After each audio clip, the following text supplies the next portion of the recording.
This would be a video from kitchen. ഇത് എനിക്ക് തന്നെ അയക്കുന്ന ഒരു വീഡിയോ ആണ്. ഞാൻ തന്നെ വെറുതെ എടുത്ത് വെച്ചേക്കുന്ന ഒരു വീഡിയോ ആണ്. അപ്പോൾ സംഭവം എന്താണെന്ന് വെച്ചാൽ, ഇന്നത്തെ ദിവസം 11 April 2024. ഇപ്പോൾ സമയം ഏതാണ്ട് 8:09 രാത്രി സമയമായി. അപ്പോൾ ഒരു ചെറിയ ഐഡിയ, ഒന്ന് ചെറുതായിട്ട് സിവിൽ സർവീസൊക്കെ കിട്ടിക്കഴിഞ്ഞ ശേഷം എല്ലാവരും കറപ്ഷനകത്ത് ഇൻവോൾവ് ആയിട്ടിരിക്കുന്നു. ഇപ്പം തന്നെ ഇലക്ട്രൽ ബോണ്ട് സ്കീം കാരണം ഇലക്ട്രൽ ബോണ്ട്സ് ആർക്കൊക്കെ കൊടുത്തു എന്ന് സുപ്രീം കോടതി റിവീൽ ചെയ്യാൻ പറഞ്ഞതിൻ്റെ ഭാഗമായിട്ട് ഒരുപാട് റെവലേഷൻസ് ഒക്കെ വന്നിട്ടുണ്ട്. കറപ്ഷനൊക്കെ നിറഞ്ഞു നിൽക്കുന്ന ഒരു item.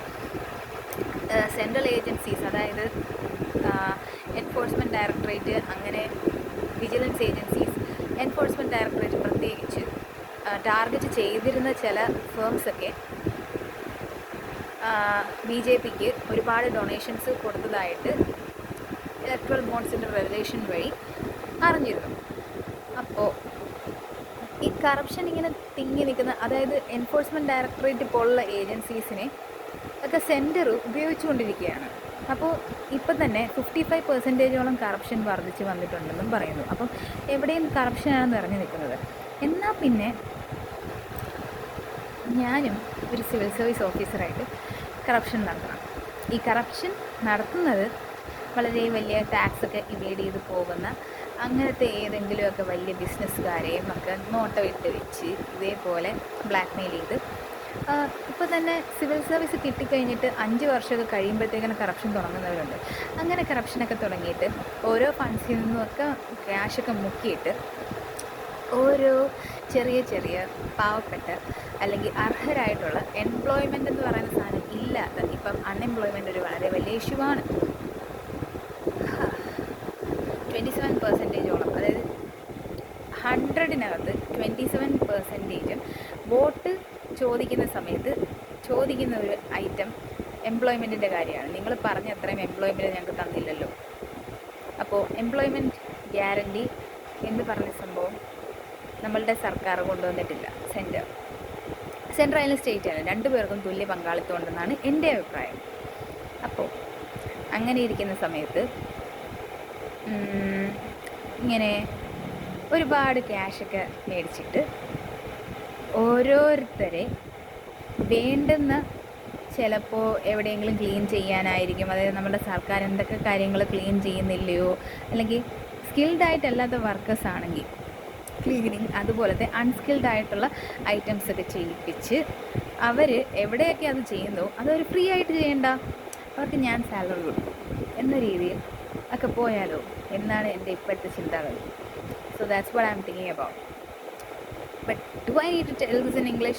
In simple terms, if I have to tell in English, I just want to say that after I become the district collector, or after I am posted to being an IAS officer, I would be getting so many, what should I say? Everybody would be pulling me from all sides, asking me to take bribes, etc. So anyway, I would be taking bribes, and just like so many district collectors who have been clean for 5 years after they got into the service, they have been doing it, and after 5 years they turn out to be corrupt. So just like that, me turning corrupt against the people who are evading taxes and already doing a lot of illegal activities, taking money from them, and then what I would do is give that kind of money to the poor for some kind of work that they do, because unemployment is a huge issue in our country. When asked for votes, the main issue that has been raised by people alike is the fail by the center or state in ensuring employment for all. So 27% people have, out of 100 who are questioned, 27 have put up unemployment as their very huge issue. So providing them jobs, like if they are unskilled,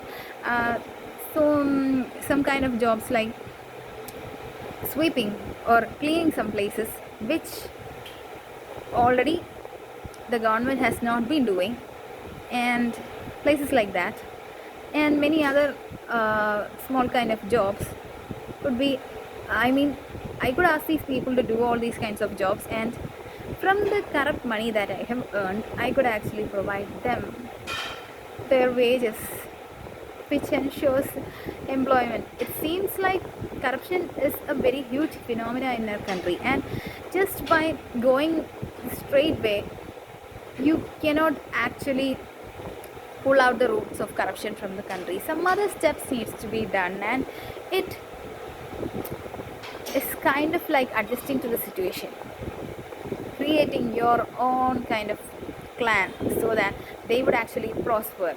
Even the grassroots who have been grinded under all these policies and corrupt framework would be benefited. The needy should get what they deserve. People should get what they deserve in such a way. That's my plan.